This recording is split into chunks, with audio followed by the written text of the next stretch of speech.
দুঃখিত, আমি আপনাকে কষ্ট দিতে চাইনি। আপনার পাশে ছেলে বসে থাকে, দুই কানে তার ইয়ারফোন লাগা আছে, ইন্ডিয়ার গান চলছে, জবাব আমি দিব? জবাব আমি দিব কেন? আপনি দেন। আপনাকে আল্লাহ রাসূল দায়িত্বশীল করেছেন। আপনার ছেলের হাতে সবসময় বড় মোবাইল থাকে, ভূমিকম্প তো হবেই, ভূমিকম্প তো স্বাভাবিক ব্যাপার। আল্লাহ রাসূল বলছেন যে 3টা পাপের কারণে 3টা বিপদ নেমে আসে। আমার উম্মতের উপরে 3টা পাপের কারণে 3টা বিপদ নেমে আসবে। আমার উম্মতের উপরে 3টা পাপের কারণে 3টা বিপদ নেমে আসবে। বিপদ 3টা। 1, ভূমিকম্প হবে, খাসফুন। 2, আকার আকৃতি পরিবর্তন হবে, মাসফুন। সন্ধ্যায় থাকবে মানুষ, সকালে হবে শোর, বানর। আমি এ কথা বলিনি, এ কথা মুহাম্মদ সাল্লাল্লাহু আলাইহি সাল্লাম বলেন। আমার উম্মত সন্ধ্যায় থাকবে মানুষ, সকালে হবে শুকুর, বানর। 3, কাজফুন, সমস্যা নেমে আসবে, যেখানে যাবে সেখানেই ঝামেলা। কোর্ট কাচারি, অফিস আদালত, মসজিদ মাদ্রাসা, গ্রামে সব জায়গাতে কেউ কাউকে মানে না, শুধু হইচই, সমস্যা নেমে আসবে। 3টা পাপের কারণে 3টা বিপদ নেমে আসবে। 1, ভূমিকম্প হবে। 2, সকালে সন্ধ্যায় থাকবে মানুষ, সকালে হবে শোর, বানর। 3, সমস্যা নেমে আসবে।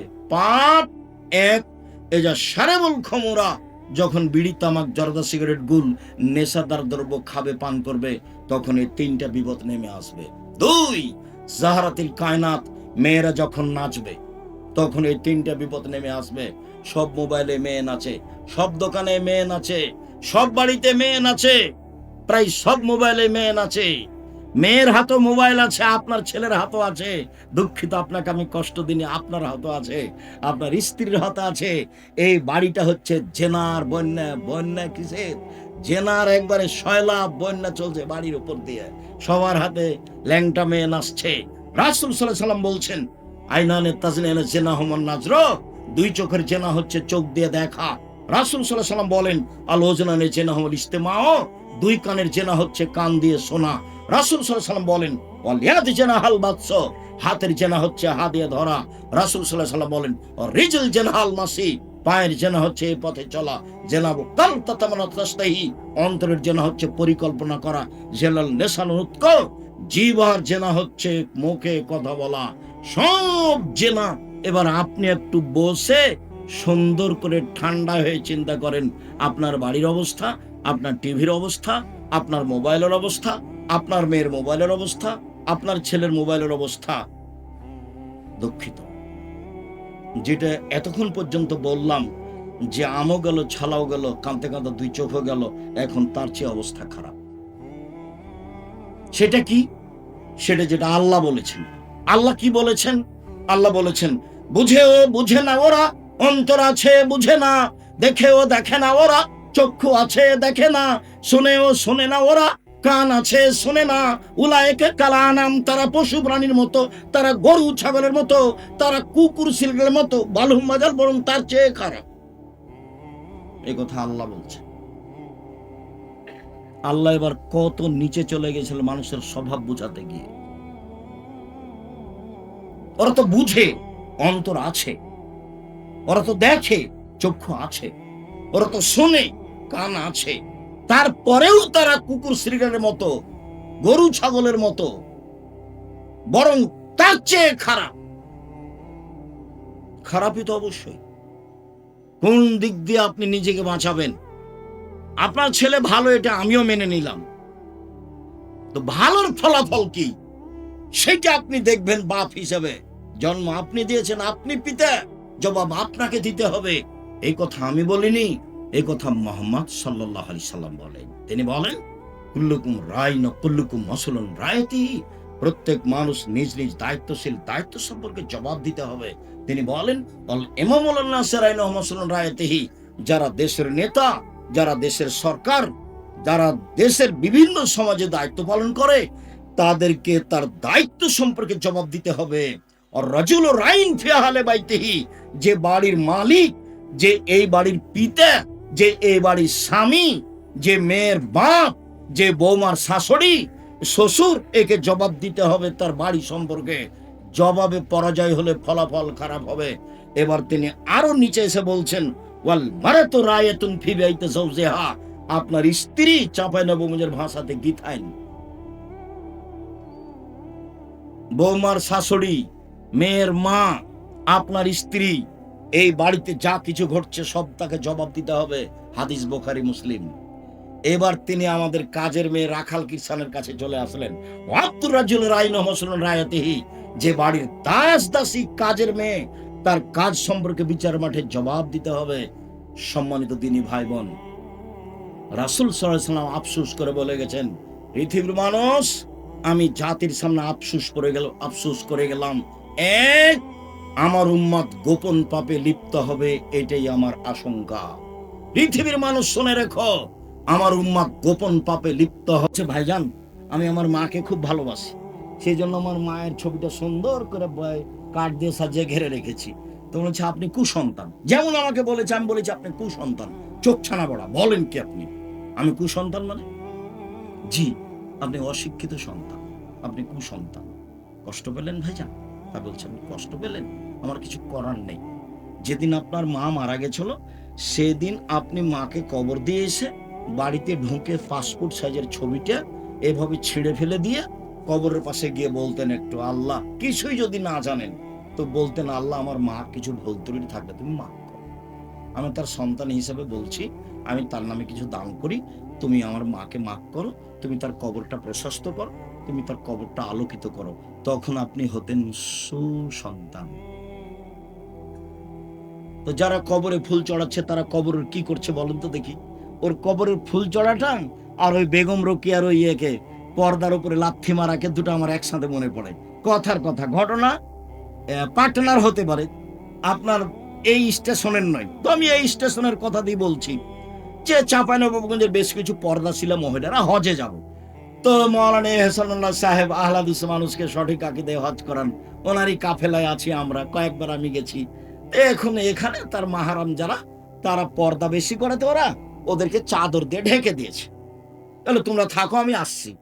এবার স্টেশন মাস্টার প্ল্যাটফর্মে কি আছে তা খুঁজছে, দেখছে এখানে কি ব্যাপার, বস্তা নাকি? তখন পা দিয়ে লাথি মারছে, কিসের বস্তা এগুলো, এগুলো কিসের বস্তা? বেগম রোকেয়া দেখাচ্ছে। আপনার কাছে বেগম রোকেয়া শিক্ষিতা, আমার কাছে নয়। আমি কোনোদিন এক পয়সা দাম দিতে পারিনি, দুঃখিত, আপনাকে আমি কষ্ট দিতে আসিনি। কবি নজরুল বলেছেন, মসজিদের পাশে কবর দিও ভাই, এই গুনাহগার গোরা যাতে পাইবে রেহাই। কবি নজরুল ইসলাম বলেছেন, কবরের পাশে কেন, আপনার কবর যদি কাবা ঘরের ভিতরে ঢুকিয়ে দেওয়া হয়, এক পয়সা লাভ হবে না। কর্ম কর্মই, বিচার বিচারই। ওমরের বিচার আর আপনার বিচারে 19-20 হবে না। বিচার বিচারই, ভুল হিসাব।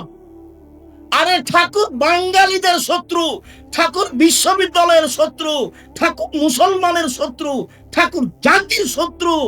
যেদিন মুসলমান ইংরেজদের হাতে নির্যাতিত জেল হাজতে, সেদিন ঠাকুর লন্ডনে মুচ পাকায়।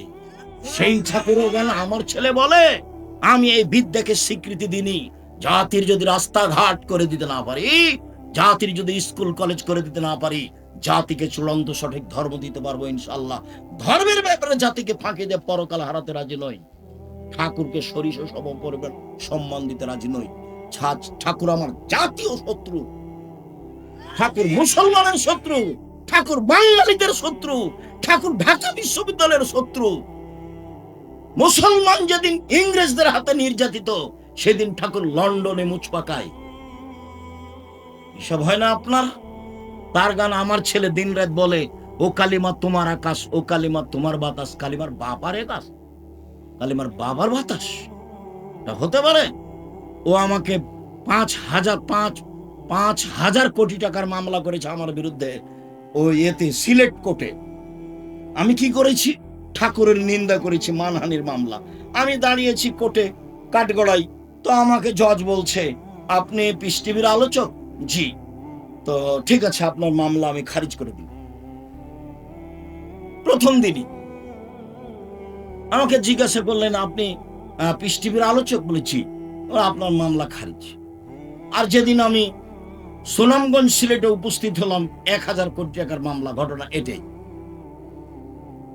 এইবার আমি যখন কাঠগড়ায় দাঁড়িয়েছি, জজ তখন বলছেন, যে মামলা নিয়ে আপনার সাথে আমার কোনো কথা নেই।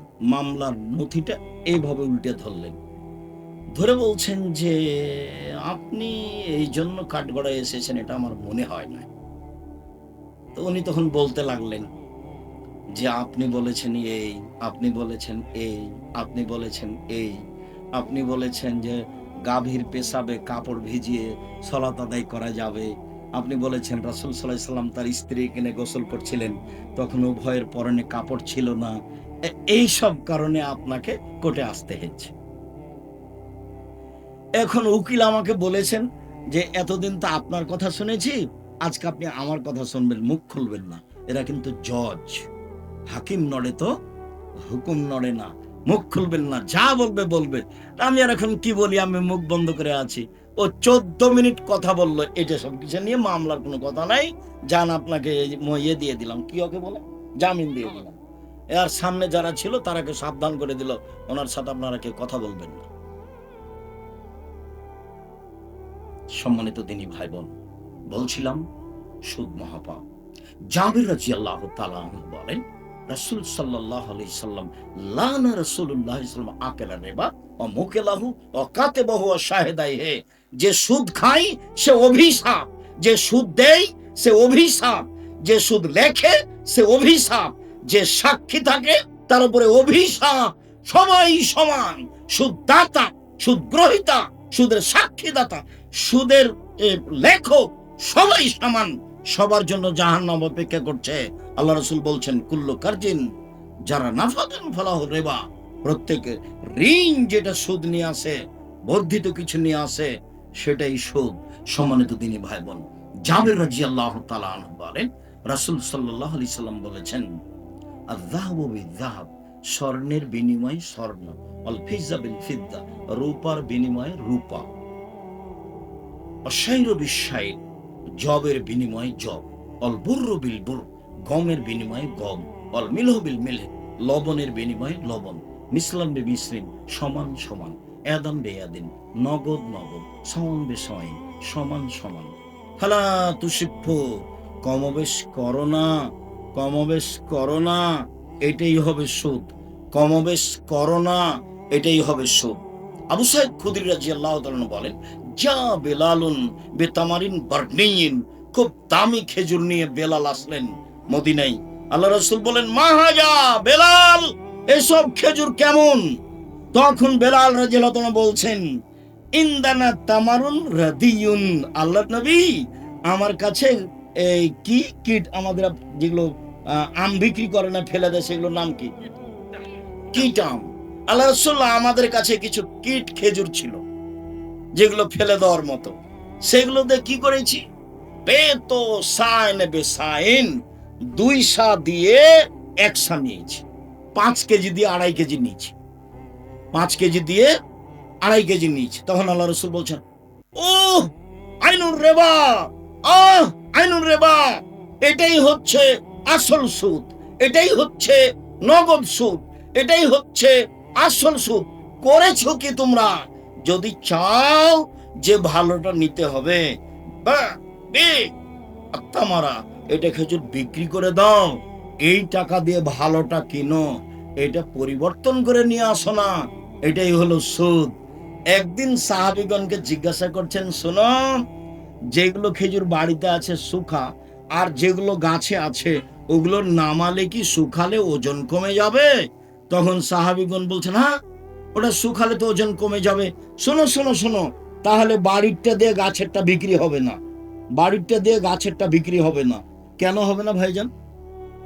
গাছেরটা শুকালে কি হবে? ওজন কমে যাবে। তাহলে এখন যদি সমান সমান নেওয়া হয়, তাহলে পরবর্তীতে কি হয়ে যাবে? একটা বেশি হয়ে গেল, একটা কম হয়ে গেল। আল্লাহ রাসূল বলেন এটা সুদ, সুদ চিরদিনের জন্য হারাম।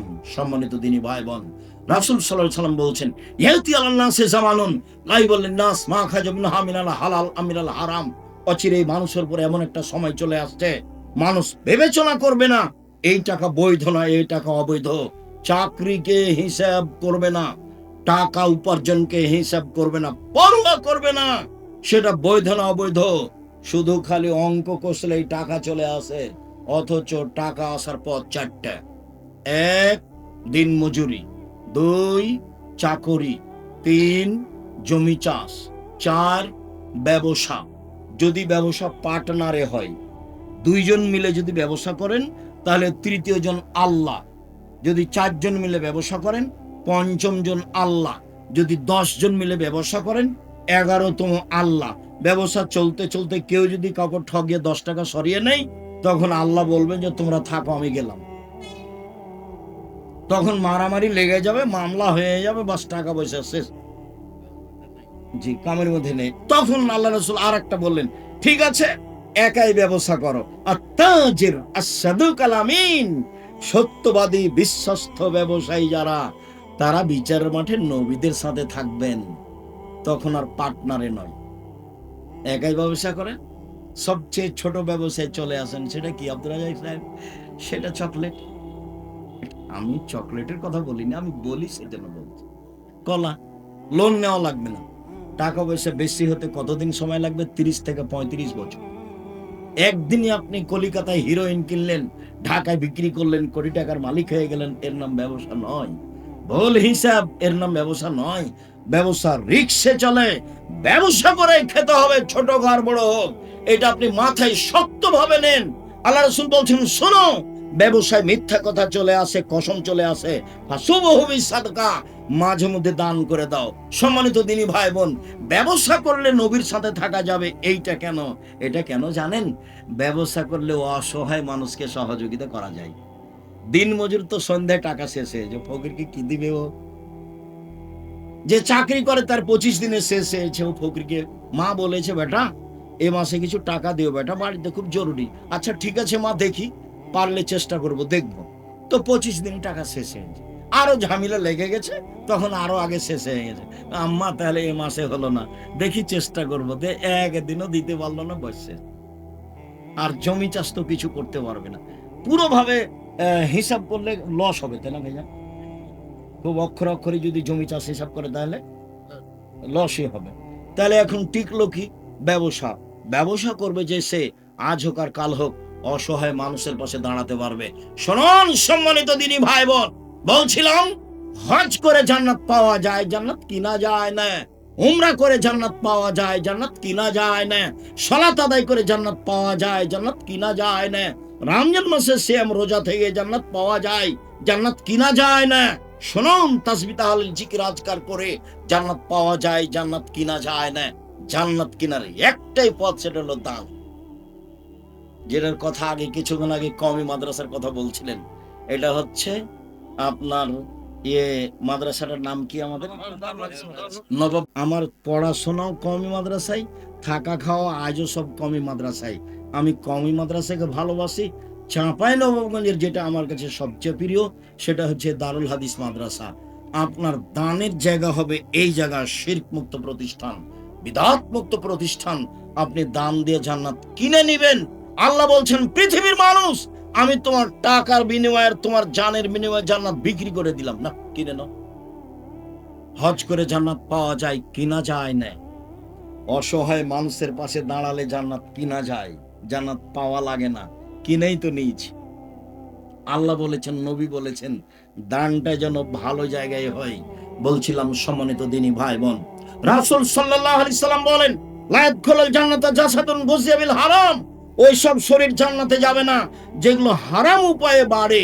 ওই সব মানুষ জান্নাতে যাবে না যেগুলো হারাম উপায়ে বড় হয়। জাবির রাদিয়াল্লাহু তাআলা আনহু বলেন, রাসূল সাল্লাল্লাহু আলাইহি সাল্লাম বলেছেন, লা ইয়াদখুলুল জান্নাতা লাহমুন নাবাতা মিনাস সুহতে। যেই শরীর হারাম উপায়ে বাড়ে, ছেলে মেয়ে আহাল পরিবার, এরা জান্নাতে যাবে না, এরা জাহান্নামে যাবে, এরা জাহান্নামে যাবে। হারাম উপায়ে যেটা বাড়ে তাদের ফলাফল জাহান্নাম। খাওলা আনসারী রাদিয়াল্লাহু তাআলা আনহা বলেন, রাসূল সাল্লাল্লাহু আলাইহি সাল্লাম বলেছেন, পৃথিবীর মানুষ শোনো, তোমরা পৃথিবী হলো মিঠা বস্তু, এর পিছনে লেগে পড়বা। যারা ঠিক ঠিক পয়সা ইনকাম করবে তাদের তো ভালো, আর যারা নাফসের চাহিদা অনুযায়ী, মনের চাহিদা অনুযায়ী পয়সা ইনকাম করবে, ফালাহুন নার, তারা জাহান্নামে যাবে। আপনার টাকা আপনাকে জাহান্নামে নিয়ে যাবে। রাসূল সাল্লাল্লাহু আলাইহি সাল্লাম বলছেন, আমার উম্মত গরিব হয়ে যাবে এ ভয় আমি করি না, আমার উম্মত নিঃস্ব হয়ে যাবে এ ভয় করি না। আমি ভয় করি আমার উম্মত পৃথিবী উপার্জনের প্রতিযোগিতায় নেমে যাবে। পূর্বের লোকেরা যেমন প্রতিযোগিতায় নেমেছিল, তুহলিকুকুম কামা আহাকাতুম, আমার উম্মতকে পৃথিবীর প্রতিযোগিতা তাদেরকে ধ্বংস করে দিবে। পূর্বের লোককে যেমন ধ্বংস করেছিল, আমার উম্মত বিবেচনা করে পয়সা উপার্জন করবে না, তখন তারা জাহান্নামে চলে যাবে, এটা আমার ভয়। রাসূল সাল্লাল্লাহু আলাইহি ওয়াসাল্লাম বলেন, ইন্নাল্লাহ তাইয়্যিব, আল্লাহ হচ্ছেন পবিত্র, লা ইয়াকবালু ইল্লা তাইয়্যিবা, আল্লাহ পবিত্র ছাড়া কবুল করেন না। সুমা যাকারা রাজুলা, তারপর তিনি একটা লোকের কথা বললেন, আসাসা আকবারা, যার মাথার চুল এলোমেলো হয়ে আছে, ঠিক মতো গোসল করেনি, ঠিক মতো চিরুনি করেনি, বিপদে পড়েছে। হাত দুটো আকাশের দিকে করে দোয়া করছে, বলছে, প্রতিপালক আমি বিপদে পড়েছি, তুমি আমাকে উদ্ধার করো। মাতামহু হারামন, তার খাদ্য আছে হারাম, মাশরাবহু হারামন, তার পানি আছে হারাম, মালবাসহু হারামন, তার পোশাক আছে হারাম, গুজবিল হারামে, তার জীবিকা নির্বাহ হারাম। আল্লাহ ইস্তাজাবালাহু, তার দোয়া কি করে কবুল হতে পারে? তার হজ কবুল হবে না, তার উমরা কবুল হবে না, তার সালাত কবুল হবে না, তার রমজানের সিয়াম রোজা কবুল হবে না। ও নিঃস্ব হয়ে বিচার মাঠে সোজা জাহান্নামে চলে যাবে হারাম উপায়ের কারণে। শুনুন, আল হালাল বাইয়িন, হালাল হচ্ছে স্পষ্ট, ওয়াল হারাম বাইয়িন, হারাম আছে স্পষ্ট, ও বাইনাহুমা মুস্তাবাহাতুন, দুইটার মধ্যে একটা সন্দেহযুক্ত ব্যবসা আছে, সন্দেহযুক্ত চাকরি আছে। লা ইয়ালামুনা কাসিরুম মিনান নাস, বহু মানুষ তল্লাশি চালিয়েছে, ঠিক করতে পারে না। শোনো, মান ওয়াকাফি শুবহাত ওয়াকাফিল হারামে, যে সন্দেহের মধ্যে পড়লো সে হারামের মধ্যে পড়লো। চূড়ান্ত সিদ্ধান্ত নেজার, চূড়ান্ত হারাম সেটা, চূড়ান্ত সিদ্ধান্ত নেজার, চূড়ান্ত হারাম সেটা, চূড়ান্ত সিদ্ধান্ত নেজার, চূড়ান্ত হারাম সেটা। সন্দেহযুক্ত চাকরি ছেড়ে দিতে হবে, সন্দেহযুক্ত ব্যবসা ছেড়ে দিতে হবে। মূল জিনিস যদি বৈধ হয়, বিদেশ থেকে নিয়ে আসছেন, নিয়ে আসতে গিয়ে যেখানে যা টাকা দিতে হচ্ছে দেন, কিন্তু মূল জিনিস বৈধ হলে সব ঠিক আছে, আর মূল জিনিস বৈধ না হলে কোনোটাই ঠিক নয়। সম্মানিত দিনী ভাই বোন, বলছিলাম, সম্মানিত দিনী বোন, আপনি নিরাশা হবেন না, আপনার জন্য জান্নাত সহজ। সম্মানিত দিনী ভাই, কথা বলছো কেন? আপনি আমার দিনী বোন, আপনাকে আমি অনেক অন্তর থেকে ভালোবাসি, পরকাল কামনা করে আপনার জন্য। আপনি বলে মনে করবেন যে আব্দুর রাজ্জাক সাহেব আমাদের কষ্ট দেন, আমি কি করতে পারি? আল্লাহ রাসূল বলছেন, মহিলারা শয়তানের বেশ ধরে আসে, মহিলারা শয়তানের বেশ ধরে যায়। নেন এবার, এটা আমি বললাম? মহিলারা শয়তানের বেশ ধরে আসে, মহিলারা শয়তানের বেশ ধরে যায়। তাহলে মহিলা বলতে আল্লাহ রাসূল কি খাদিজাকে বললেন, আয়েশাকে বললেন? এক মিনিট, খাদিজাকে দেখবেন, এক মিনিট খাদিজাকে দেখবেন, দেখেন খাদিজা রাদিয়াল্লাহু তাআলা আনহাকে এক মিনিট দেখেন। আবু হুরায়রা রাদিয়াল্লাহু তাআলা আনহু বলেন, জিবরাইল নবীর কাছে আসলেন, আমাদের নবীর কাছে এসে বলছেন, ওই যে খাদিজা, ওই যে খাদিজা আসছে, ওর হাতে একটা বাটি আছে, ওতে তরকারি আছে, ওতে খাদ্য আছে। শোনেন আল্লাহর নবী, আয়েশা যখন খাদিজা যখন আপনার কাছে আসবে, তখন তাকে বলবেন, ফাকরা আলাইহা সালামা মিন রাব্বিহা মিন্নি, বলবেন, খাদিজা আল্লাহ তোমাকে সালাম দিয়েছে। বলবেন, খাদিজা জিবরাইল তোমাকে সালাম দিয়েছে। অবাশশিরহা বিবাইতিন ফিল জান্নাহ, আর ওকে বলে দিবেন, খাদিজা তোমার জন্য জান্নাতে একটা ঘর বানানো হয়েছে হীরা মুক্তা মাণিক্য দিয়ে, যেখানে হইচই নেই, যেখানে কষ্ট ক্লেশ নেই। বুখারী মুসলিম। তাহলে খাদিজা রাদিয়াল্লাহু তাআলা আনহাকে কি আল্লাহ রাসূল বললেন যে শয়তানের বেশ ধরে আসে, শয়তানের বেশ ধরে যায়? দিনী বোন, আপনাকে একটু বলি, এইদিকে দেখেন, আয়েশা রাদিয়াল্লাহু তাআলা আনহা বলেন, আমার স্বামীর কবর হলো আমার ঘরে, মুহাম্মদ সাল্লাল্লাহু আলাইহি সাল্লামের কবর হলো আমার ঘরে। তো আমি যখন আমার স্বামীর কবরের পাশে যাই, তখন এমনিতেই যাই, মাথায় কাপড় আছে না আছে অত হিসাব করি না। কিছুদিন পরে আমার বাপের কবর হলো আমার স্বামীর কবরের পাশে, তখন আমি এমনিতে যাই, অত হিসাব করি না। কিছুদিন পরে উমর রাদিয়াল্লাহু তাআলা আনহুর কবর হলো, তখন আমি উমরের কবরকে লজ্জা করি, আমি মাথায় কাপড় দিয়ে নিজেকে গুটিয়ে নিয়ে যাই, আমি উমরের কবরকে লজ্জা করি। আয়েশা রাদিয়াল্লাহু তাআলা আনহা কবরকে লজ্জা করেন, তাই মাথায় কাপড় দেন। আর আপনি এখানে এসেছেন ফ্যাশন বোরকা পরে এসেছেন, বলেন আমি কি বলতে পারি? বাজারে তো যান, আপনার অভ্যাস, আপনার নখে তো নেল পালিশ আছে, মেহেদি লাগাবেন। হাতের নখে তো মেহেদি দিবেন, পায়ের নখে দিবেন, দিতে বাধ্য। আর বিউটি পার্লারে গিয়ে এগুলো ব্যবহার করবেন না। বিউটি পার্লারে মহিলাদের ঢোকা হারাম। ওখানে যেগুলো জিনিস আছে সেগুলো নিয়ে এসে বাড়িতে ব্যবহার করতে পারেন। রাসূল সাল্লাল্লাহু আলাইহি সাল্লাম বলেছেন, তিবার রিজালে মা জাহারা রিহুহু, পুরুষের সুগন্ধি যা গন্ধ পাওয়া যায় দেখতে পাওয়া যায় না। পুরুষের সুগন্ধি যা গন্ধ পাওয়া যায় দেখতে পাওয়া যায় না। মহিলাদের সুগন্ধি যা দেখতে পাওয়া যায় গন্ধ পাওয়া যায় না। মহিলাদের সুগন্ধি যা দেখতে পাওয়া যায় গন্ধ পাওয়া যায় না। বৈধ যদি বস্তু হয়, যা বিউটি পার্লারে আছে সব নিয়ে এসে বাড়িতে ব্যবহার করেন, ওখানে নয়। আর সবকিছু মুখে লাগিয়ে, আস্কারা মাস্কারা মুখে লাগিয়ে ভ্যানে রিক্সায় উঠলেন, রিক্সাকে দেখাতে হবে রূপচেহারা। মোহর কি রিক্সাওয়ালা দিয়েছে নাকি? মোহর রিক্সাওয়ালা দিয়েছে? বাজারের লোক দিয়েছে? তাহলে আপনি আমার দিনী বোন, আপনাকে আমি কষ্ট দিতে চাইনি। ফ্যাশন বোরকা ত্যাগ করুন, পর্দা করার চেষ্টা করেন। জাতিকে পাপী করে জান্নাত কেনার চেষ্টা করিয়েন না। যেসব মেয়েরা জাতিকে পাপী করে নিজেকে শিক্ষিতা মনে করে, ও শিক্ষিত নয়, ও হচ্ছে বন্য, ও হচ্ছে বর্বর, ও হচ্ছে অসভ্য। 3 শ্রেণীর মানুষ জান্নাতে যাবে না। আল্লাহ রাসূল বলছেন কখনো যাবে না। এক, মধুমেনুল খামর, নিয়মিত বিড়ি তামাক জর্দা সিগারেট গুল নেশাদার দ্রব্য খায় পান করে, যে সে জান্নাতে যাবে না। 2, আর রাজরাতু মিনান নিসায়ে, পুরুষের বেশধারী নারী, যারা পুরুষের জুতা স্যান্ডেল পরে, যারা পুরুষের শার্ট প্যান্ট পরে, যারা পুরুষের পোশাক পরে, এইসব নারী তাহাজ্জুদ পড়লেও হবে না, এরা জান্নাতে যাবে না। 3, দায়ুস, যেই পুরুষ তার বাড়িতে বেহায়াইর সুযোগ দিয়েছে, তারা জান্নাতে যাবে না। সম্মানিত দিনী বোন, আপনাদের জন্য জান্নাতের সব দরজা খোলা আছে। আজকের আলোচনার শেষ হাদিস। যাওয়ার পূর্বে এটা কওমি প্রতিষ্ঠান, যা দান করেছেন সম্ভব হলে যা আছে তা দিয়ে যাবেন, ফলাফলে জান্নাত হবে ইনশাআল্লাহ। আমার এটা দৃঢ়তা কাজ করে। আর ওই যে বই পুস্তক আছে, আব্দুল্লাহর বই আছে মনে হয়, আল্লাহর পথে যাত্রা। আর আব্দুর রহিমের বই আছে রাসূল সাল্লাল্লাহু আলাইহি ওয়াসাল্লাম দেখতে যেমন ছিলেন। আর আমি সাধারণ খাকসার সাধারণ মানুষ, আমার কিছু আছে। আমি একবারে হাতে কলমে নামাজ শেখানোর চেষ্টা করেছি প্রাণপণে।